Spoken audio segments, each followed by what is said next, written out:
Maravilha.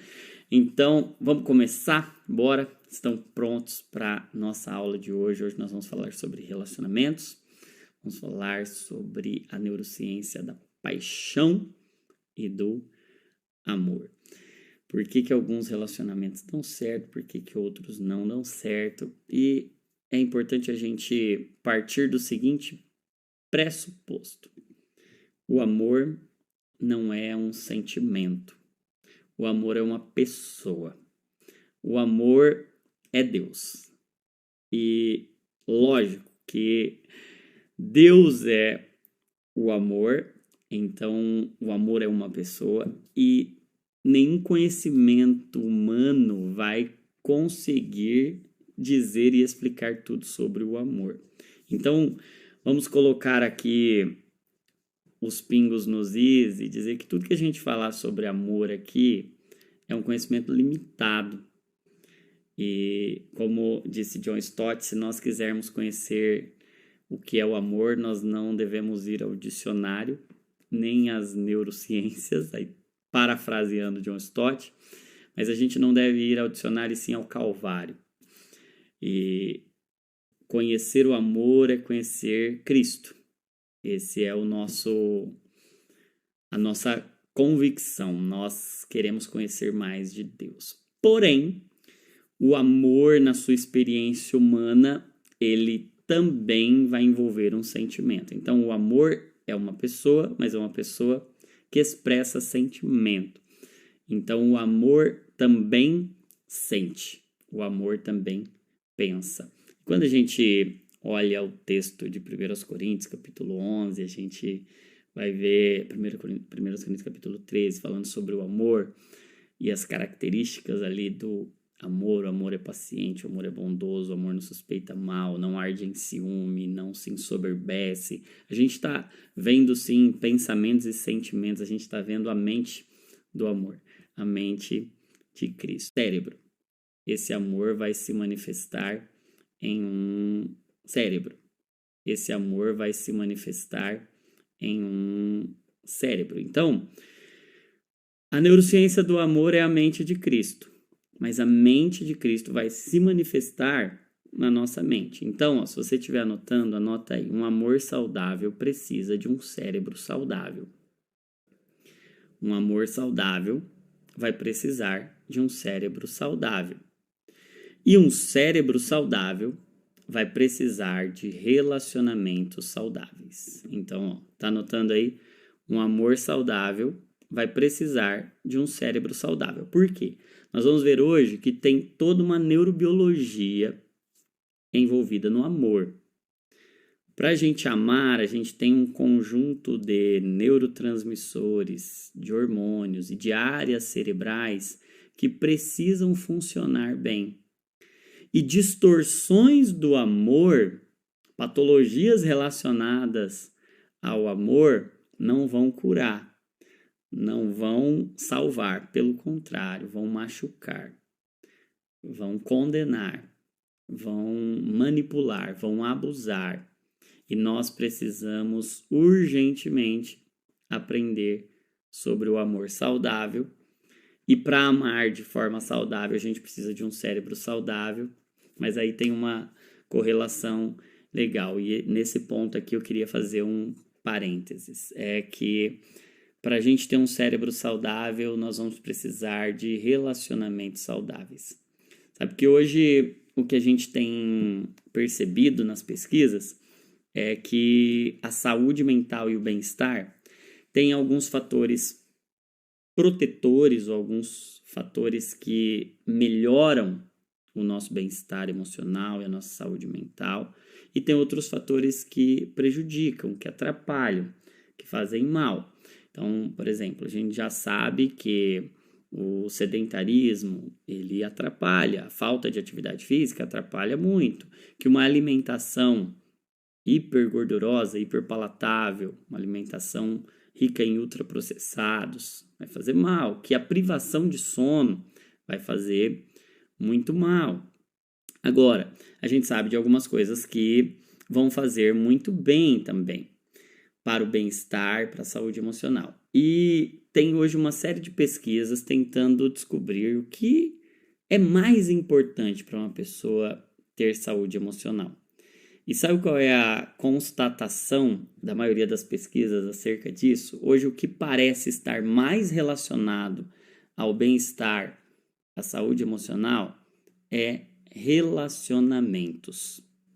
Relacionamentos. Os relacionamentos são o fator mais importante quando a gente cruza os dados e vê que pessoas que têm relacionamentos saudáveis tendem a ser as pessoas com melhores capacidades de lidar com as demandas emocionais, de gerenciar os processos emocionais. Então, o que nós estamos falando? Que o amor é uma pessoa, que o amor é Cristo, e que para a gente amar como Ele ama, nós vamos precisar de um cérebro, e que o amor saudável precisa de um cérebro saudável, e que um cérebro saudável precisa de relacionamentos saudáveis. Então, está vendo como tem uma interconexão, tem uma correlação, e nós precisamos dessa correlação funcionando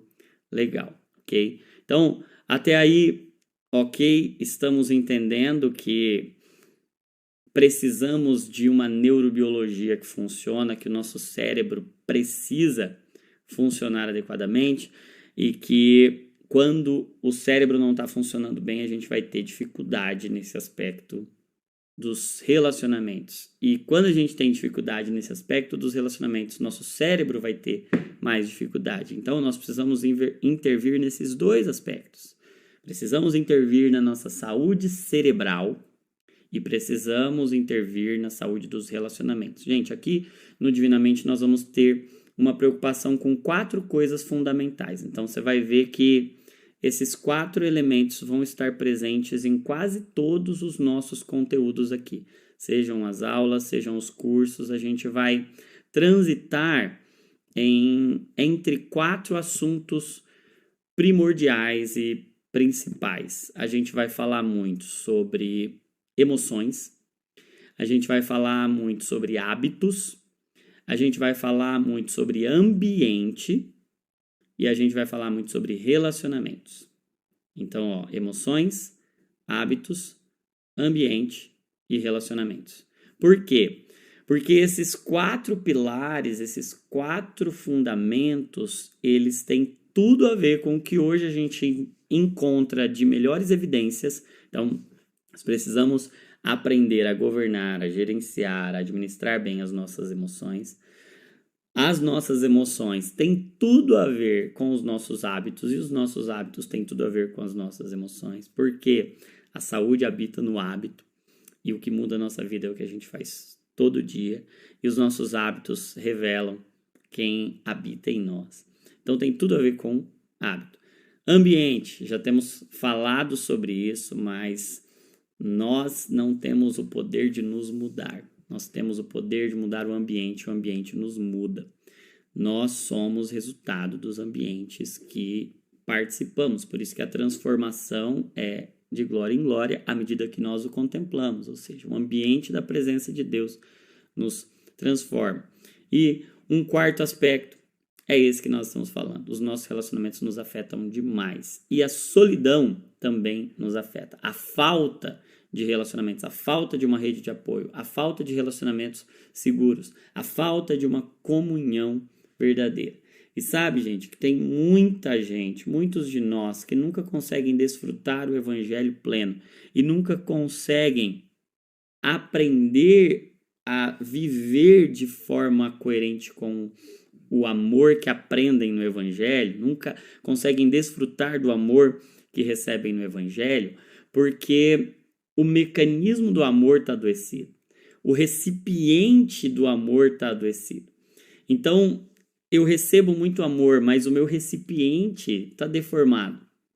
E aí, se o meu recipiente está deformado, todos os meus relacionamentos começam a ficar afetados, porque se eu não consigo receber o amor, se esse sistema do amor está adoecido, eu não vou conseguir desfrutar do evangelho. Quantos irmãos e irmãs que não conseguem se sentir parte, pertencer a uma comunidade, não conseguem se envolver em relacionamentos de aliança, em relacionamentos profundos, não conseguem confiar. Por quê, gente? Porque o recipiente do amor está adoecido. Porque o mecanismo do amor está adoecido. E por que adoeceu? Adoeceu porque esses 4 elementos, eles estão em processo de transformação. Emoções, hábitos, ambiente, relacionamentos. Então, hoje, nós vamos conversar mais sobre esses 2 aspectos. Nós vamos falar mais sobre... Mas os 4 vão estar presentes. Nós vamos falar sobre esse aspecto do sentimento, a neurobiologia, o que tem de neurotransmissor, de hormônio, de atividade cerebral envolvida na paixão e no amor. E nós vamos falar também de como isso vai se manifestar nos nossos relacionamentos, tanto para a forma como a gente vai se relacionar, como para entender como os relacionamentos que a gente teve moldaram a nossa forma de receber amor e de dar amor, ok? Então, estão preparados? Me confirmem aí se vocês estão prontos, preparados, se está tudo certo, e vamos lá. Bom, vamos dividir esse amor que a gente experimenta na nossa experiência humana em 3 partes. E aí eu vou chamar esse amor de amor romântico, tá?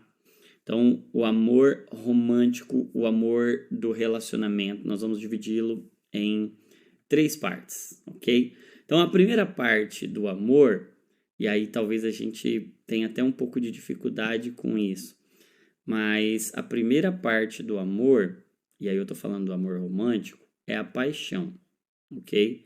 Então, vamos primeiro fazer vamos colocar essa estaca do amor romântico. Depois a gente vai falar do amor não romântico, mas desse amor mais sacrificial, desse amor mais devoto, o que a gente talvez esteja até costumeiramente já chamando de amor ágape, né?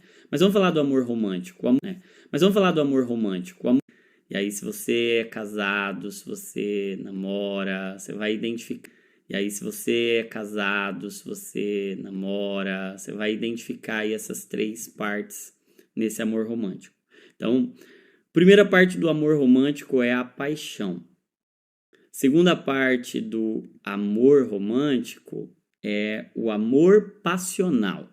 E a terceira parte do amor romântico já é o amor companheiro. Então vamos entender essas 3 partes e a neurobiologia dessas 3 partes. O que está acontecendo no cérebro de alguém que está envolvido em um relacionamento romântico, ok? Então, hoje Deus vai transformar os nossos relacionamentos. Hoje o Senhor vai nos levar a um conhecimento profundo do nosso coração, para que a gente aprenda a receber melhor o amor e a entregar melhor o amor, ok? Então vamos lá, vamos tentar entender o que acontece no cérebro quando a gente está apaixonado. A primeira fase do amor romântico. A primeira fase do amor romântico é a paixão.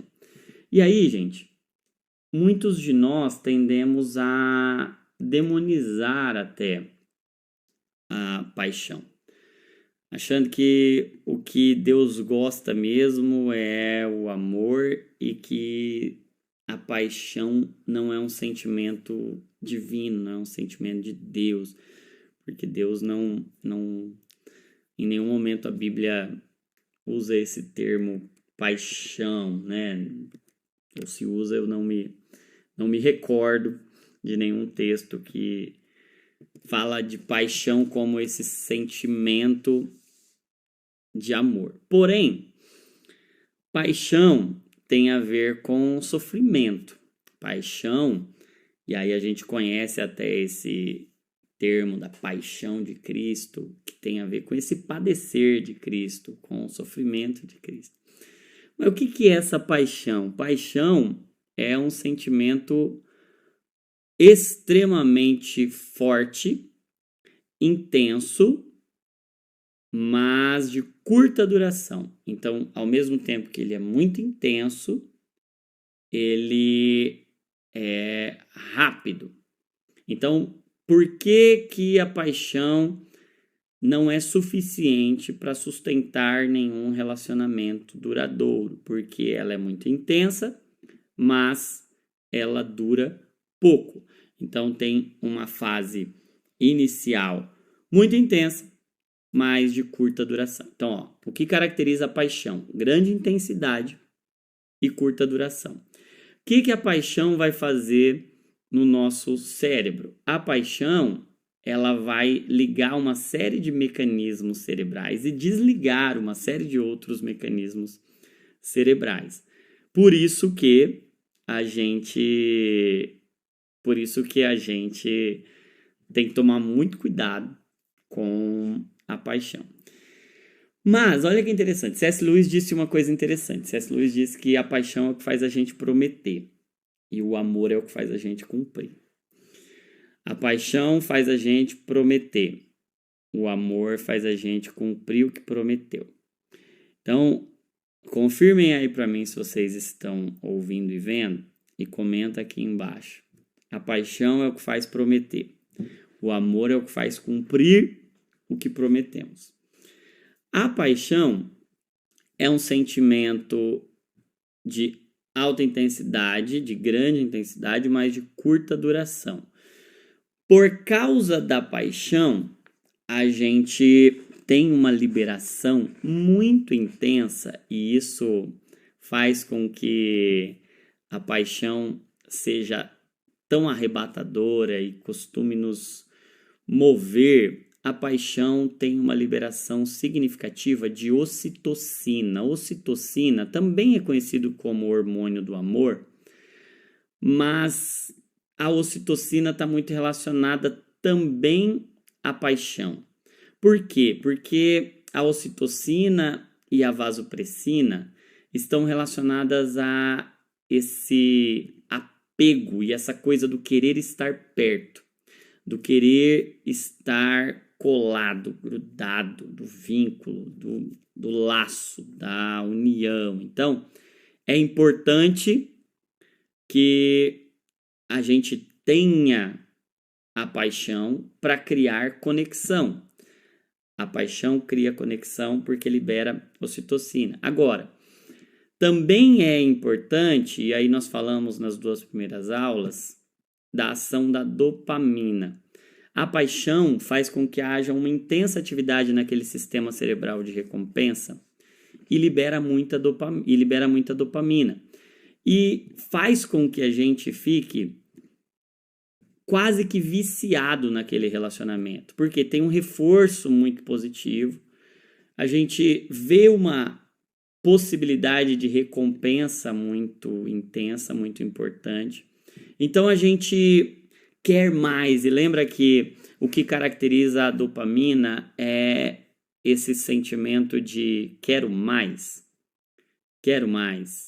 faça mais vezes. Então, é uma busca por mais, é como se a gente tivesse viciado naquele relacionamento, naquela cola. Então, ó, eu tenho uma liberação de ocitocina e de vasopressina que me faz querer ficar perto.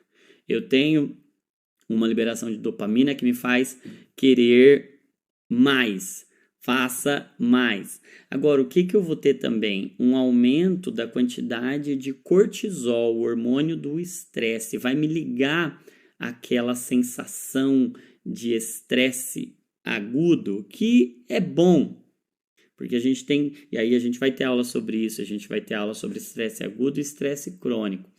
Mas a liberação de cortisol nesse cérebro apaixonado vai fazer com que ligue aquele mecanismo de ansiedade, de inquietação, as borboletas no estômago, e aí vai gerar mais noradrenalina no cérebro, e aí vai fazer aquela resposta do coração palpitar e da gente ficar com frio na barriga. Isso tudo está acontecendo durante a paixão.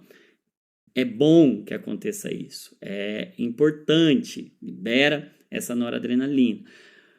Vai te fazendo querer mais, o seu cérebro vai se amoldando, vai se preparando para que você se comprometa com aquele relacionamento, para que você queira aquele relacionamento. Então libera ocitocina, libera dopamina, libera vasopressina, vai liberar cortisol. Agora tem uma coisa que diminui, e aí presta atenção nisso aqui.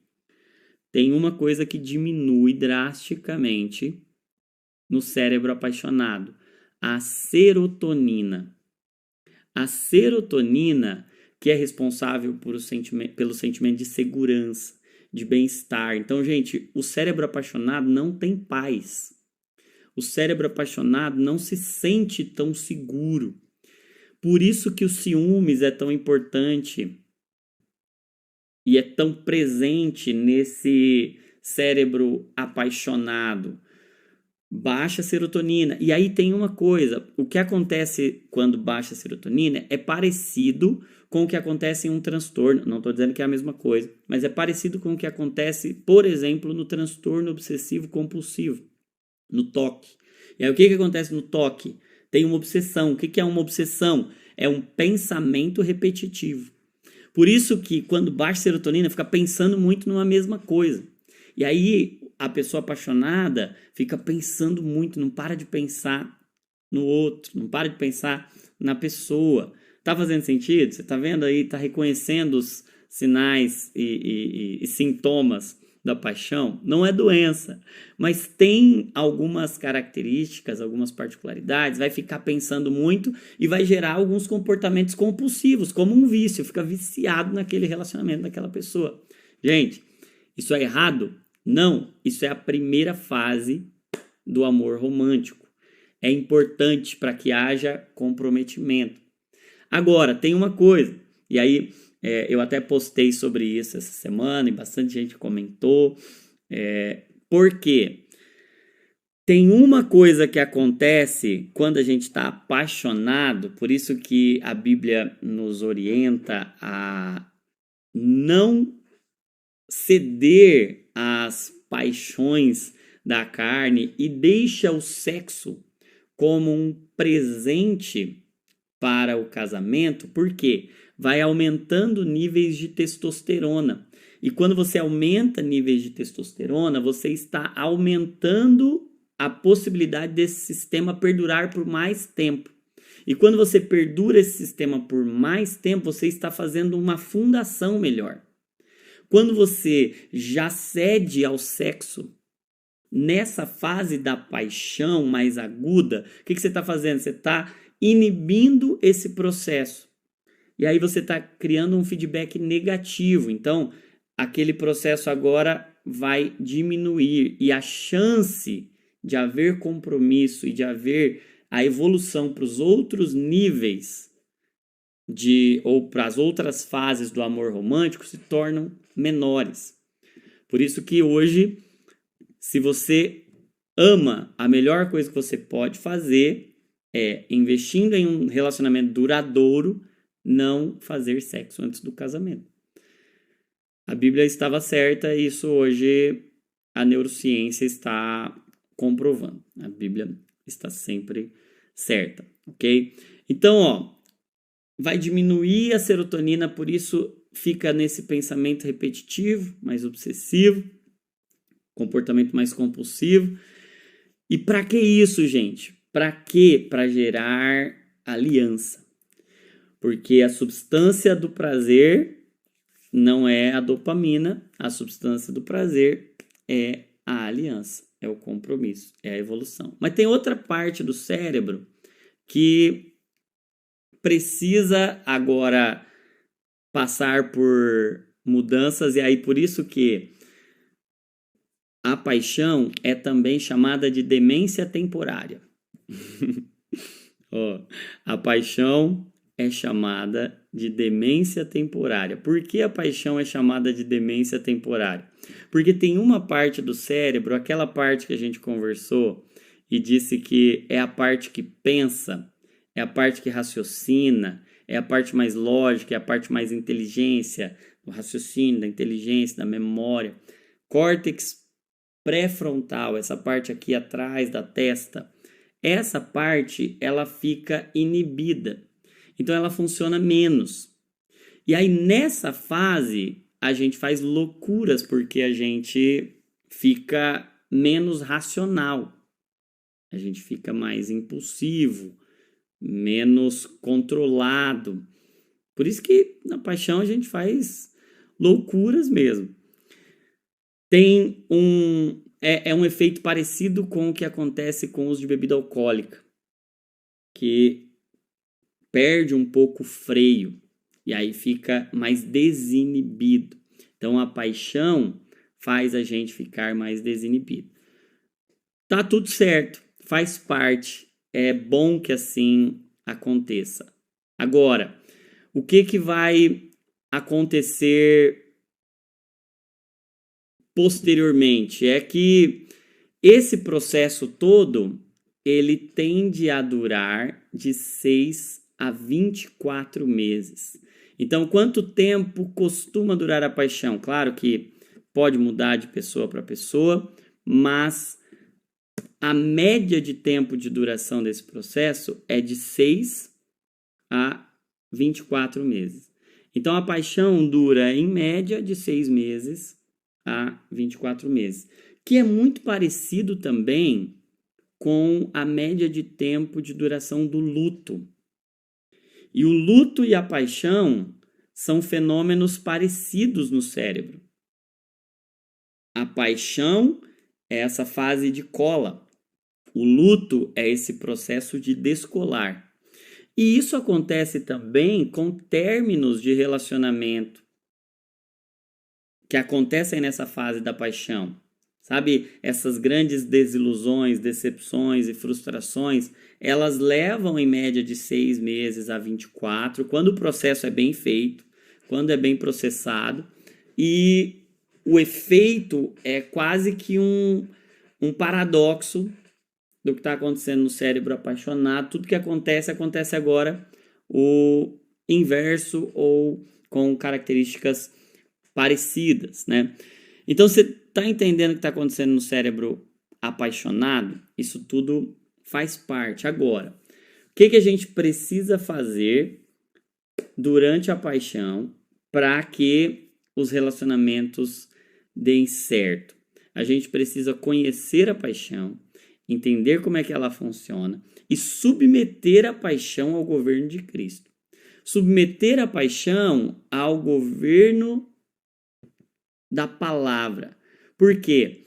É muito comum que a paixão comece a ser o motor que move. E aí é nessa fase que muitos irmãos abandonam a Cristo. É muito comum que nessa fase negociem-se princípios, ceda a paixões e contamine raízes que são importantes para o desenvolvimento do relacionamento. Gente, quero falar uma coisa com muito temor aqui. Eu conheci muitos jovens tementes ao Senhor, muitos homens e mulheres tementes ao Senhor, que sofreram muito e que prejudicaram muito seu relacionamento com Deus, porque não souberam lidar com a paixão e não souberam submeter a paixão ao governo de Cristo. Então, você entra dentro desse sistema, esse sistema vira um funcionamento cerebral. E aí é muito possível que o cérebro passe a funcionar governado pela paixão e não mais governado por Cristo. E é essa causa também de tantas famílias destruídas pelo divórcio, pelo adultério e tantas feridas causadas pelos relacionamentos que acabaram em virtude de paixões que não foram cortadas no momento apropriado, no momento oportuno e que foram acontecendo e esse processo não foi impedido. Então, entendemos o que está acontecendo, por isso é fundamental e é de fundamental importância que a gente olhe para os relacionamentos, entendendo que o amor romântico vai ter essa primeira fase, uma fase de paixão. Agora, qual é a segunda fase? A segunda fase é uma fase em que o amor está amadurecendo. Então, a paixão dá para a gente chamar de um amor romântico imaturo. O que é o amor passional? Passados ali mais ou menos 2 meses, a gente vai ver uma migração. E agora a serotonina começa a subir, a gente já não pensa mais tão obsessivamente. Agora a dopamina vai baixar, o estresse vai começar a diminuir, já vem uma sensação de segurança um pouco maior.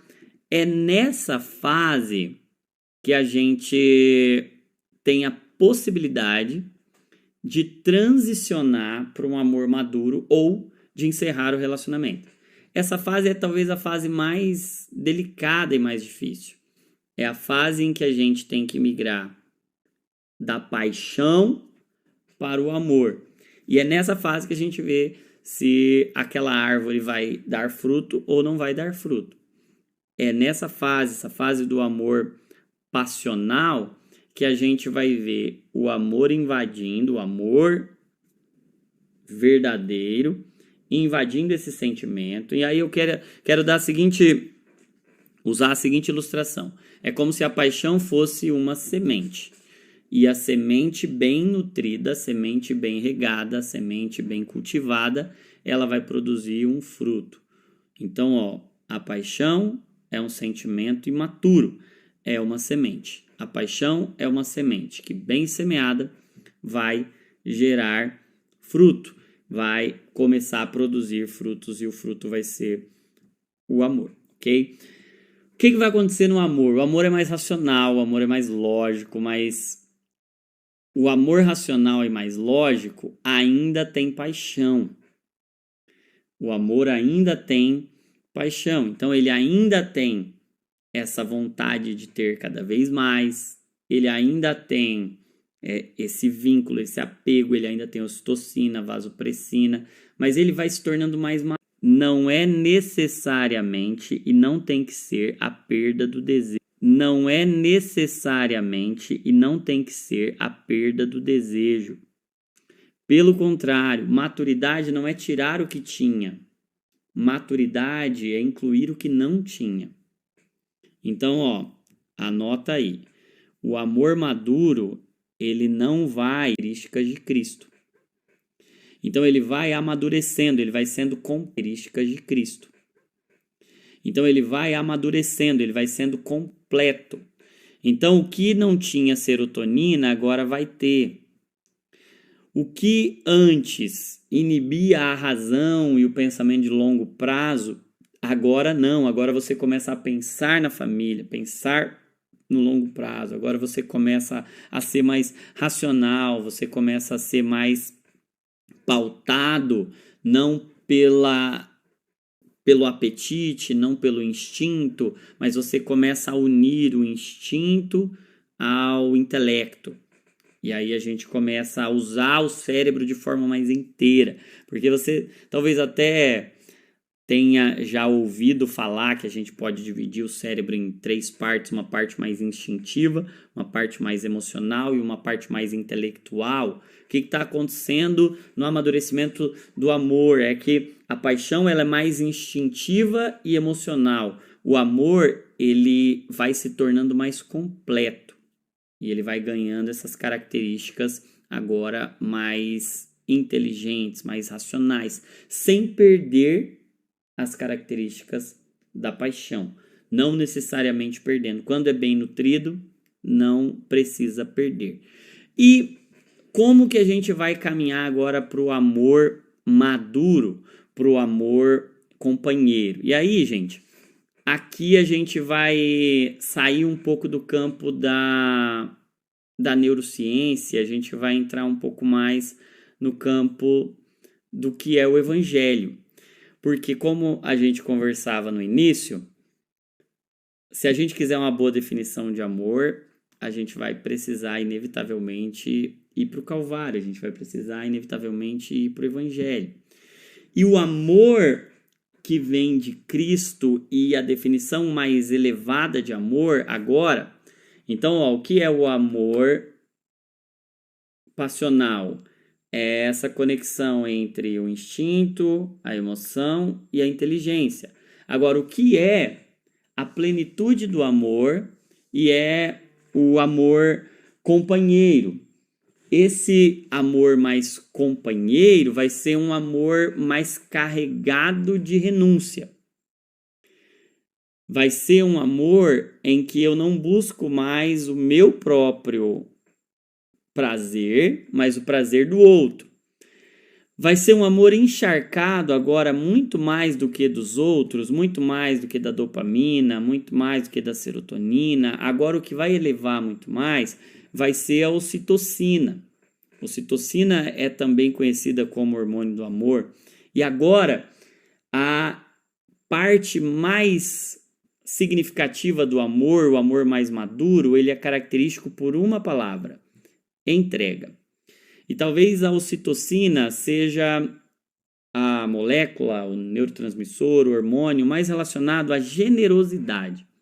Então, o que define um amor mais maduro é a entrega, é a generosidade, é a quantidade de oferta que se faz, o tanto que se doa. Por isso que o versículo talvez mais conhecido da Bíblia vai dizer: porque Deus amou o mundo de uma tal maneira, ou seja, o amor mais maduro de todos, que ele deu o seu único filho, que ele ofereceu.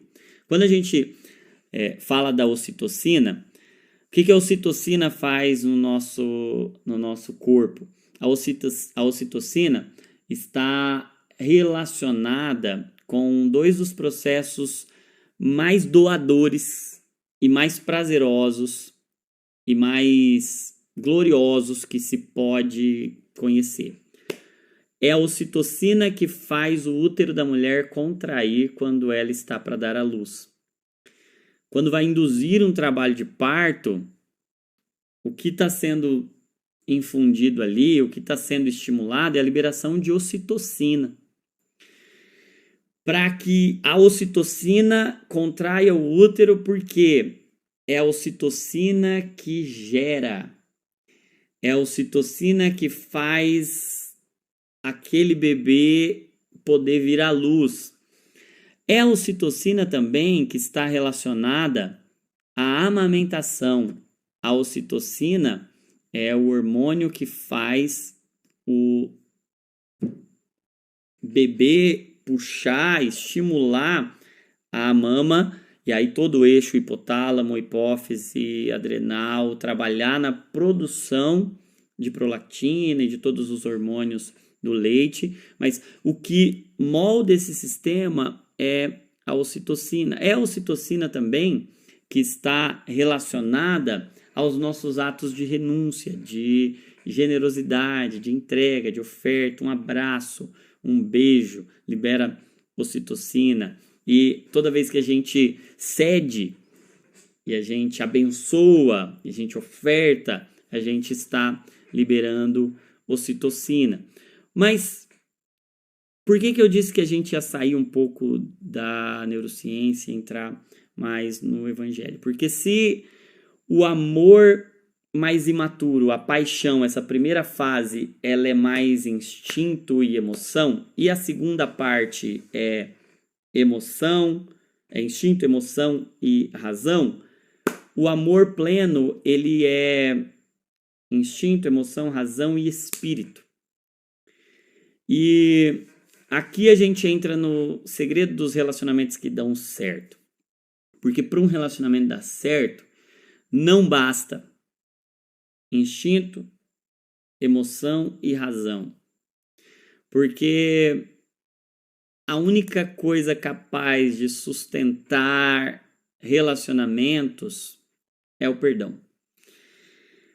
E a gente vai inevitavelmente precisar receber para poder dar. Por que que relacionamentos acabam, gente? Relacionamentos acabam porque o amor precisa de uma fonte e nenhum de nós consegue produzir amor. O amor não é uma produção humana, anota isso aí. O amor não é uma produção humana, o amor é uma produção divina. O amor é matéria-prima divina. Por isso é impossível produzir amor. Você pode produzir paixão, amor não. E o amor maduro é o que nutre esse sistema para que a paixão continue funcionando além dos 24 meses. E o amor maduro é o que nutre esse sistema para que os relacionamentos sejam duradouros. E aí funciona mais ou menos assim. Por que os relacionamentos acabam? Porque um começa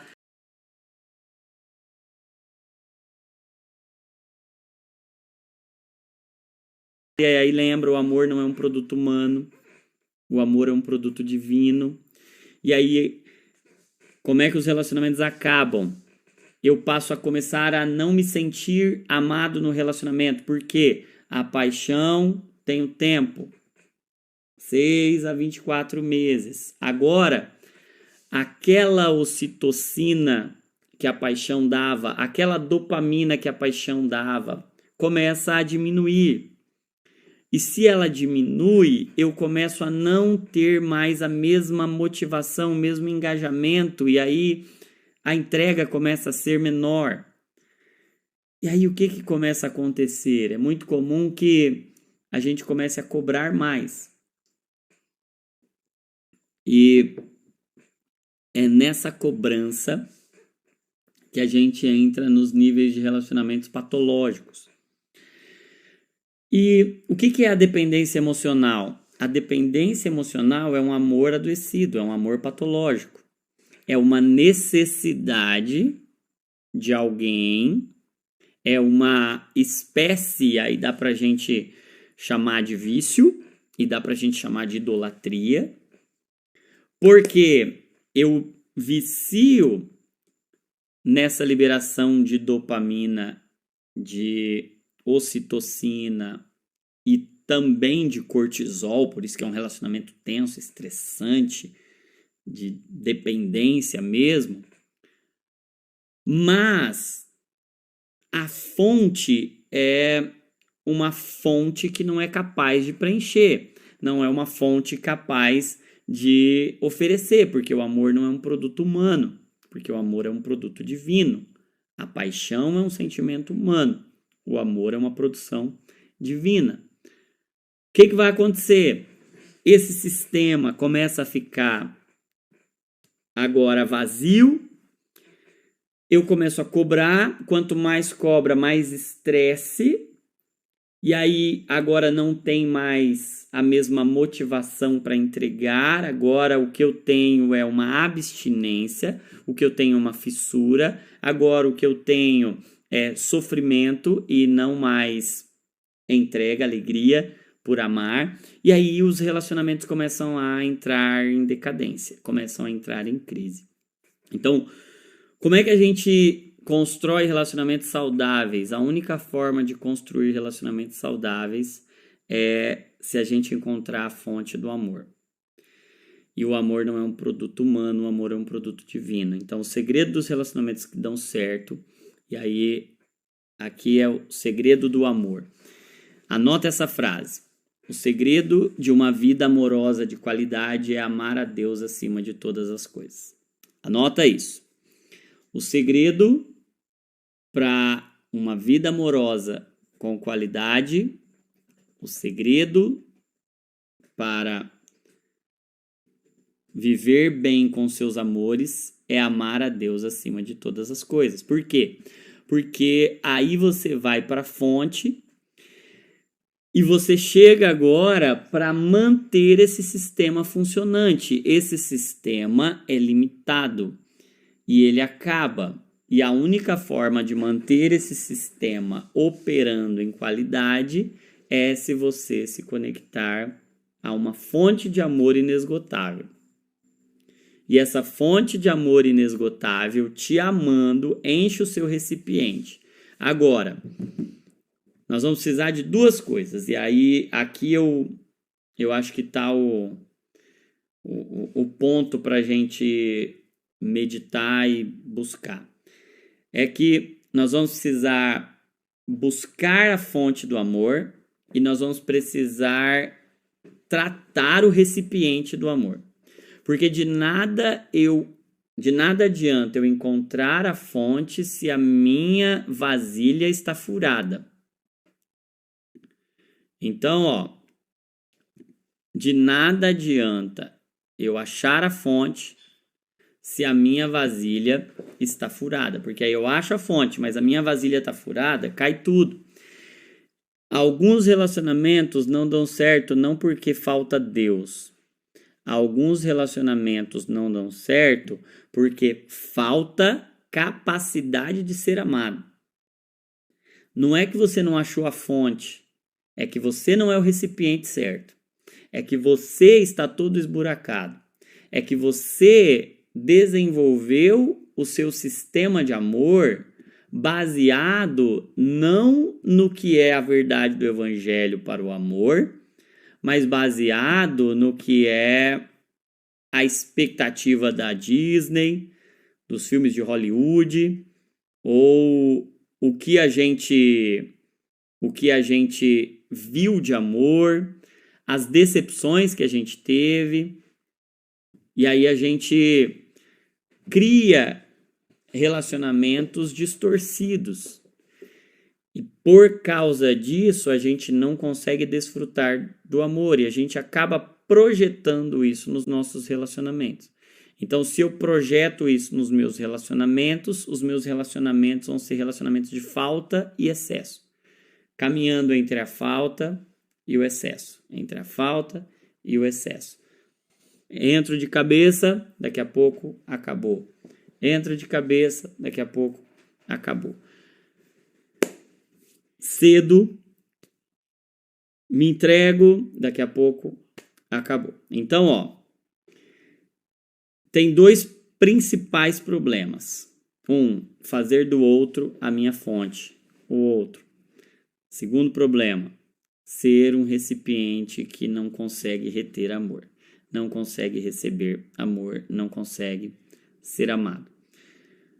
Como que a gente encontra soluções? E aí, pensando em soluções, vou dar alguns conselhos para você.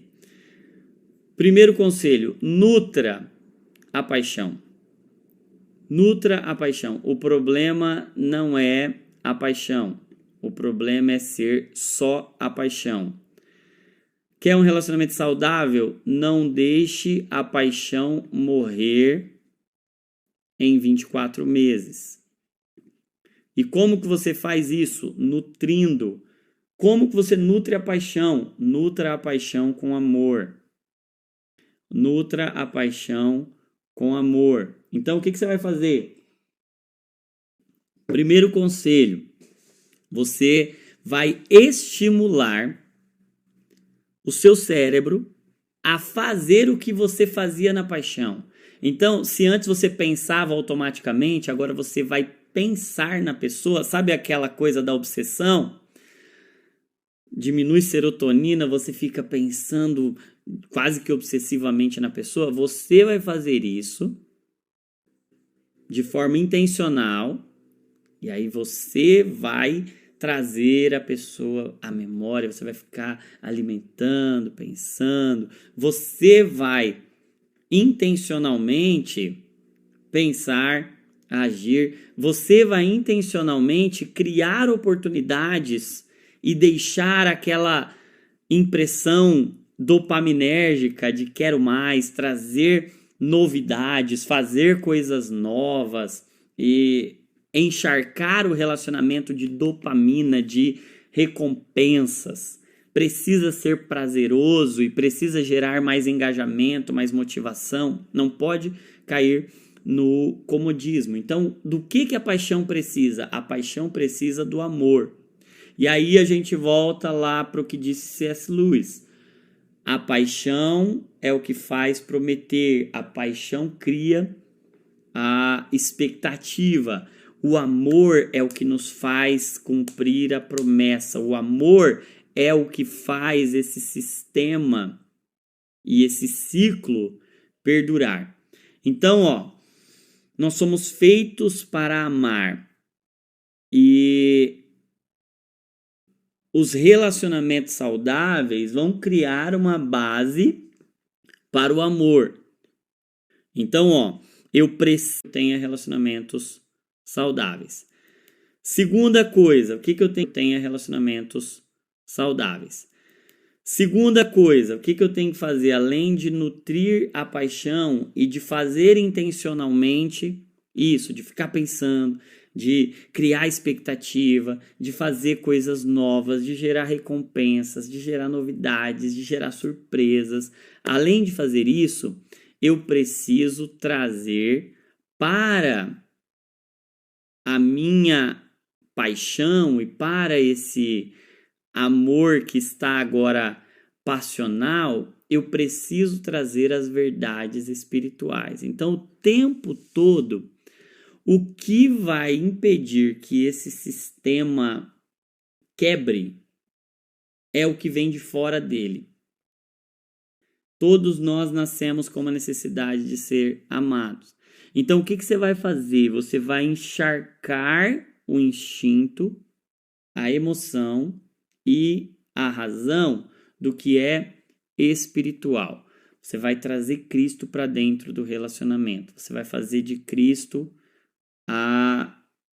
o primeiro do relacionamento e a fonte de todo o amor. Para isso, você vai parar de colocar a sua expectativa de satisfação no relacionamento. Então, como você faz um relacionamento dar certo? Primeiro, nutra a paixão. Segunda coisa, não coloque sua expectativa e não faça do outro a sua fonte de prazer. Não faça do outro a sua fonte de prazer. A fonte primária de prazer não pode ser o relacionamento. Se você colocar o relacionamento como sua fonte primária de prazer, você está fadando o relacionamento ao fracasso. A paixão vai te ajudar a te empurrar, vai te mover na direção do amor. Então, a paixão te move na direção do amor. O amor te move na direção da paixão. E como que esse sistema é nutrido? Esse sistema é nutrido por entrega. E qual a entrega, qual o modelo de entrega que vai sustentar um relacionamento de aliança? É Cristo, é o Calvário. Então, hoje a gente pode olhar e pensar assim, poxa vida, relacionamento não é fácil e um relacionamento, uma casa que cai, causa muitos prejuízos, tanto é que, e aí eu vou dizer isso sem medo de errar, você pode olhar e você vai perceber, a maior parte dos transtornos que a gente vive são por causa de problemas relacionais envolvendo os nossos progenitores, principalmente pai, mãe, e conflitos do casamento que atrapalharam a paternidade, que atrapalharam a maternidade.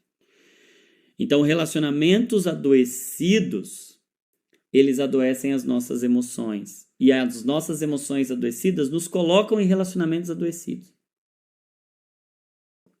Distorce a nossa visão do amor. Sabe qual é? Gente, eu vou falar isso aqui. Se você estiver anotando, anota. Sabe qual é a melhor coisa que você pode fazer pela saúde emocional dos seus filhos? Anota aí. A melhor coisa que você pode fazer pela saúde emocional dos seus filhos é amar o seu marido e amar a sua esposa até o fim da vida. O que mais constrói emoções saudáveis não são os presentes que você dá, Não é nem o tempo que você passa, por mais que o tempo seja importante.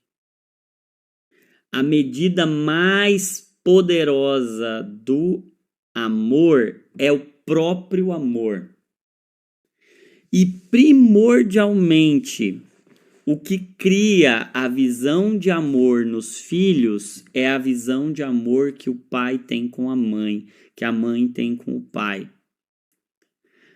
A projeção, onde está sendo criada a visão de amor de uma criança, é no relacionamento dos seus pais.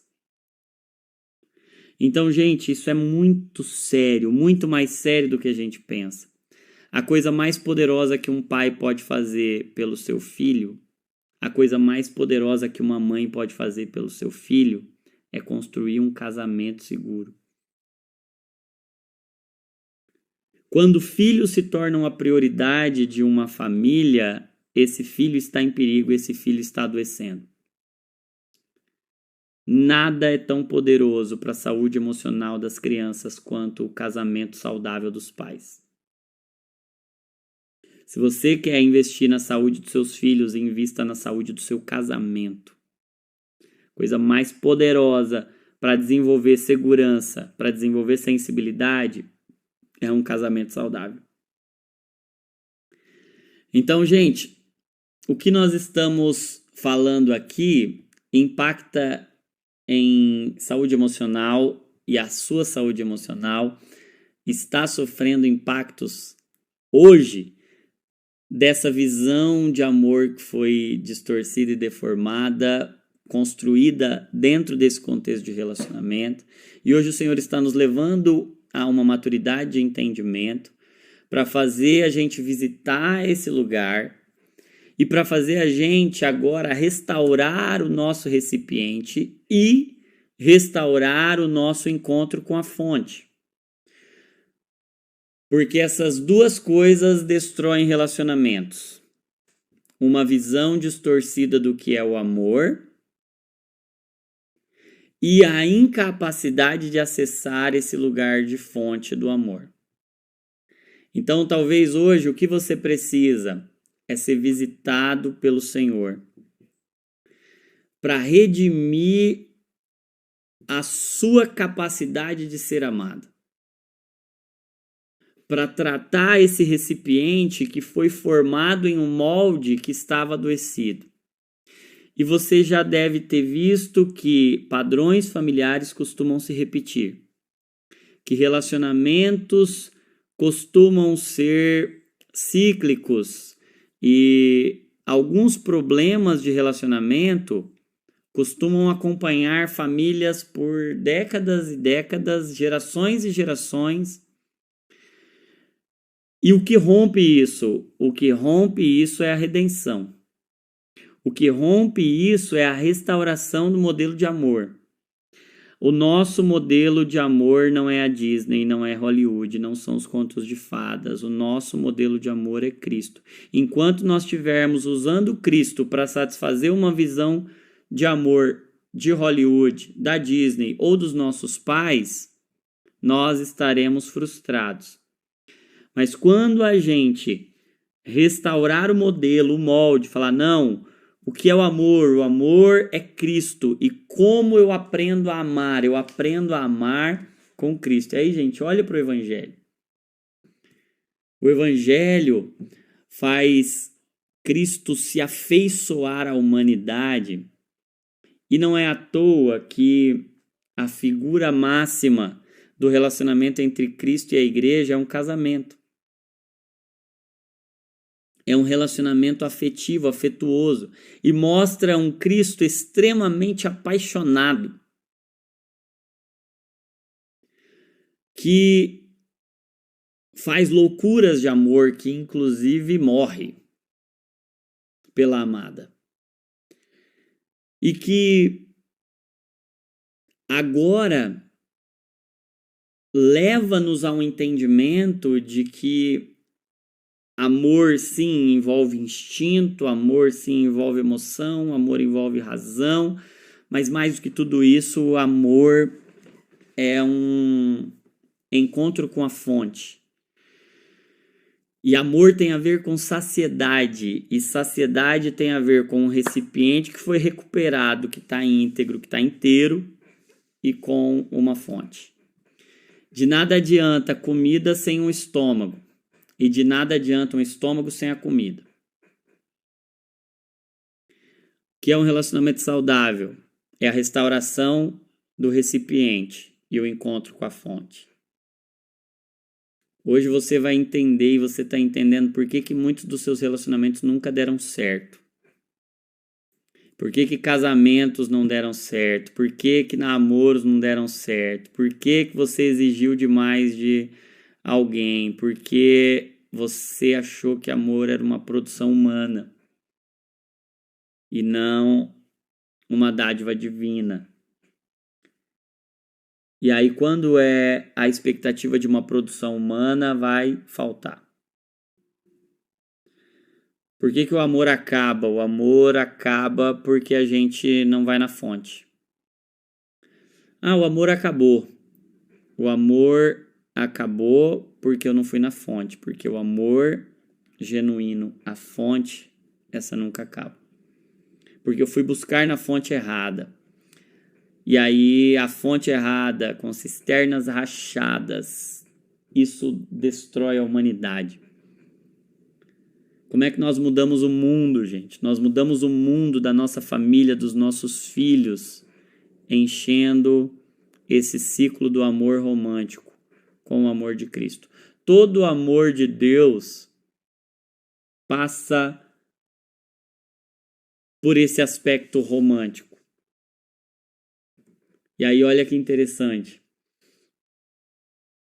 A Bíblia vai dizer que Cristo amou a igreja e a si mesmo se entregou por ela, e que vocês, maridos, devem amar suas esposas e se entregar por elas. E aí eu disse essa semana que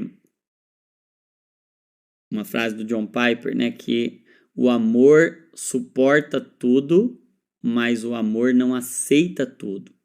Porque o que aceita tudo não é amor, é omissão.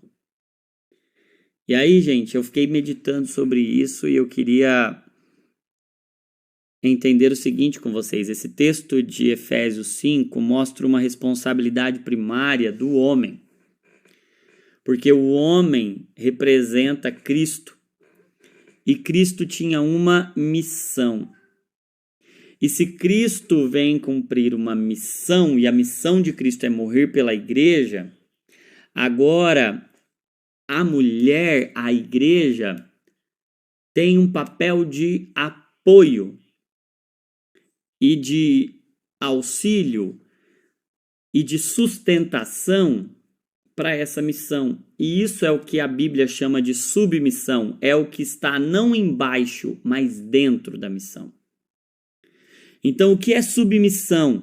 Submissão não é omissão. Submissão é a parte interna da missão. Submissão é o que está dentro da missão. Então, qual é o modelo de casamento perfeito? É um modelo de uma missão bem estabelecida, a entrega da vida por uma família. É Cristo morrendo, entregando a si mesmo por uma família. E quando tem uma missão bem estabelecida, por isso eu quero falar aos homens, os homens que aqui estão nessa comunidade, Deus nos deu uma responsabilidade e uma missão de gastar a vida por uma família. E onde há missão, deve haver uma submissão. A submissão é a parte de baixo, no sentido de sustento, é a parte de dentro, no sentido de apoio, no sentido de segurança, para essa missão ser executada.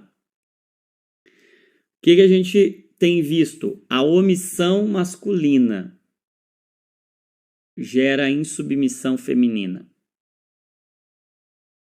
A missão masculina gera submissão feminina. E isso não é inferioridade. Isso é interioridade. O homem tem essa responsabilidade mais para fora. A mulher tem essa responsabilidade mais para dentro. Pode ver que até a genitália do homem é mais para fora, da mulher é para dentro. O homem tem essa responsabilidade de ser mais superficial. Pode ver que no homem tudo é mais superficial, tudo é mais para fora. A mulher tem a responsabilidade de ser mais sensível, mais profunda. Na mulher tudo é mais profundo. Para o homem tudo é mais simples, para a mulher tudo é mais profundo. Porque o homem tem essa responsabilidade de desbravar, de conquistar, de avançar. A mulher tem a responsabilidade de cuidar bem do que foi conquistado, de administrar o que foi trazido para dentro. O homem vai para fora e conquista o que tem que ser trazido para dentro, e a mulher administra bem o que foi trazido para dentro. Eu não estou dizendo que a mulher não possa trabalhar fora, pode, desde que ela esteja casada com a missão. Agora, o que a gente vê? Numa grande parte dos quadros, numa grande parte das vezes, homens omissos, mulheres que, como resposta a isso, precisam assumir um papel que não deveria caber a elas, e isso gera sobrecarga em muitas mulheres e doenças e transtornos em muitas mulheres. Hoje, esses dias eu conversava com uma professora de ensino infantil e ela dizia: sabe o que eu estou percebendo? As meninas cada vez mais ativas e líderes, e os meninos cada vez mais passivos, cada vez mais dependentes. E essa distorção que tem feito a gente caminhar na direção de amores que caminham entre a omissão, e aí lembra, o amor suporta tudo, mas o amor não aceita tudo, porque o que aceita tudo não é amor, é omissão. E é esse entendimento de missão. A missão é morrer para salvar. A missão é cuidar até o fim. A missão é nutrir a paixão. A missão é dar a vida. A missão gera submissão. Submissão não é omissão. Submissão é a resposta interior de alguém que recebeu a missão. Então, hoje, o que o Senhor quer fazer conosco é transformar e revolucionar a saúde de uma geração inteira. E sabe como a gente revoluciona a saúde emocional? Eu tenho pensado sobre isso. Senhor, como é que a gente muda isso de fato? Como é que a gente muda a realidade? Porque hoje que a gente tem visto cada vez mais transtornos de saúde mental, cada vez maior o número de suicídio, cada vez maior o número de dependentes de substâncias psicoativas, cada vez mais pessoas entrando em quadros depressivos, ansiosos, burnout, a tendência é aumentar cada vez mais. E eu falei, Senhor, como a gente rompe isso? E a resposta é com bons casamentos, com bons relacionamentos. Tudo começa em casa. Então a coisa mais importante que você pode fazer hoje é restaurar o seu relacionamento. É investir nos relacionamentos. E aí você pode falar assim, mas não sou casado, não sou casada, não tenho relacionamentos românticos. E aqui é importante a gente entender. Todos nós temos um relacionamento romântico. Todo cristão tem um relacionamento romântico. É o relacionamento com Cristo. E não é obrigado a casar.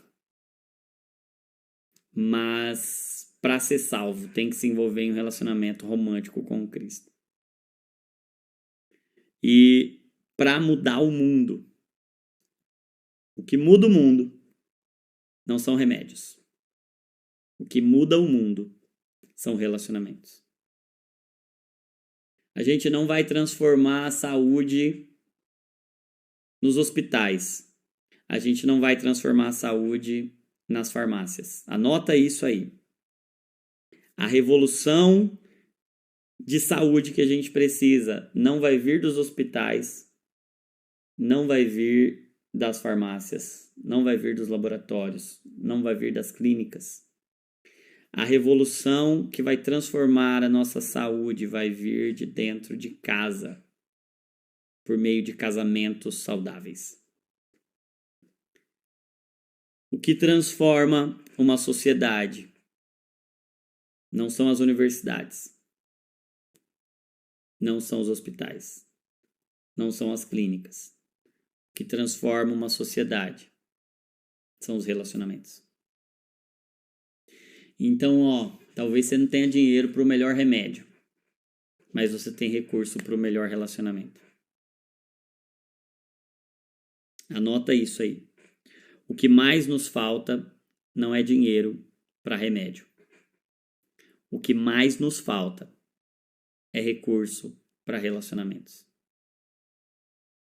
E hoje o Senhor está nos chamando a uma responsabilidade. Termino essa nossa reflexão lembrando do início dela.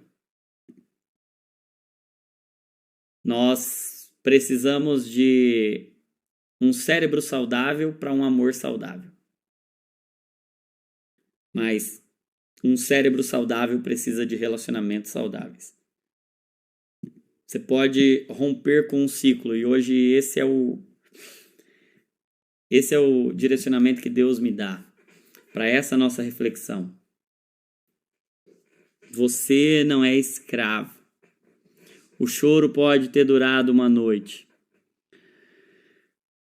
mas tudo que é redimido deixa de ser repetido. Hoje o Senhor está levantando um outro tempo, um novo tempo para os relacionamentos.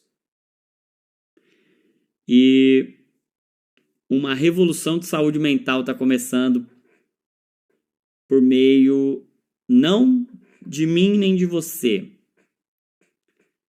mas por meio dos relacionamentos onde Cristo é o centro.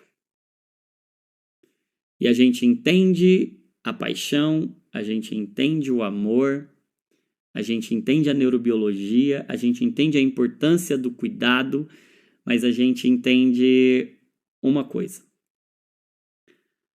Um amor saudável precisa de um cérebro saudável, mas um cérebro saudável precisa de relacionamentos saudáveis. Hoje, o Senhor está dando uma nova oportunidade para muitos de nós. Tratarmos o cérebro, fazermos terapia, o que precisar ser feito para melhorar a saúde do seu cérebro, para você poder desfrutar mais do amor, mas também e principalmente o Senhor quer mudar relacionamentos. O Senhor quer transformar relacionamentos. Você pode assumir um compromisso hoje com a saúde mental da sua família. E como você assume um compromisso com a saúde mental da sua família? Assumindo um compromisso com a qualidade dos relacionamentos. Principalmente e sobretudo, relacionamento marido-mulher. Porque prega o evangelho. Porque Cristo prega o evangelho. Porque Cristo é pregado quando um marido ama sua esposa e quando uma esposa ama seu marido. E a aliança é a substância da felicidade. A molécula do prazer não é a dopamina, nem a ocitocina. A molécula do prazer é a aliança. Saúde e bem-estar dependem mais de relacionamentos do que de remédios. Amém? Quero orar com você, por você.